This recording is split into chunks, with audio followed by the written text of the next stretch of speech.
Following up on data breaches that are impacting consumers right here in Colorado, our Patrick Nelson spoke with the state's Attorney General about what's being done to make sure companies keep our information safe. I spoke with Colorado Attorney General Phil Weiser about these data breaches that put many of us here in Colorado at risk of identity theft. He didn't take a stand on if new laws were needed for how the state manages our data, but says he's open to working with lawmakers and the governor to find ways to strengthen data security and consumer protection laws.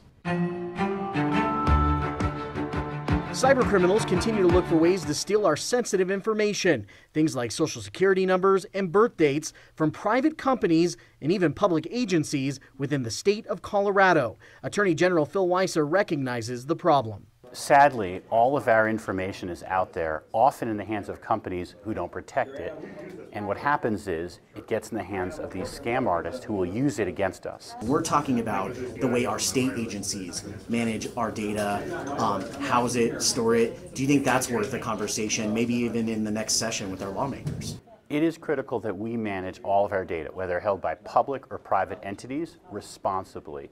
It's critical that consumers know when data that involves their personal information has been hacked or accessed by outside parties. While people impacted by the recent Colorado Department of Higher Education data breach are still waiting to see if there will be any changes in policy or law in how the state manages our data, a new law did go into effect this year that raises the state's expectations on how private companies manage our data. We've enacted the Colorado Privacy Act, and it has some crucial protections. Companies now have a requirement to conduct this data protection assessment, asking the very question that we must ask.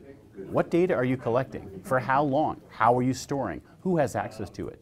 The reality is too many companies have stored too much data for too long with too little protections. That's now changing in Colorado. Right now in Colorado, there is no requirement to offer free credit monitoring or ID theft protection to impacted consumers in the wake of a data breach. But many companies or agencies that are compromised do follow the suggestion from the Federal Trade Commission to offer at least 1 year. Weiser says all of us should be keeping an eye on our credit for signs of identity theft that often follow data breaches.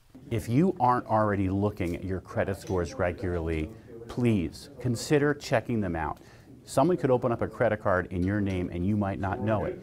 If you can see your credit monitoring, you're going to figure out sooner something's wrong. Right now, letters are going out to private companies from the AG to let them know how the Colorado Privacy Act will be enforced. By law, the Attorney General could fine companies $20,000 per violation if they don't come into compliance within 60 days. Lawmakers will have to decide if there should be more protections for how consumers' data is managed by the state and in the education system that don't fall under this current law. We'll make sure to follow up with those lawmakers to see where they stand on the issue. I'm Patrick Nelson for News 5.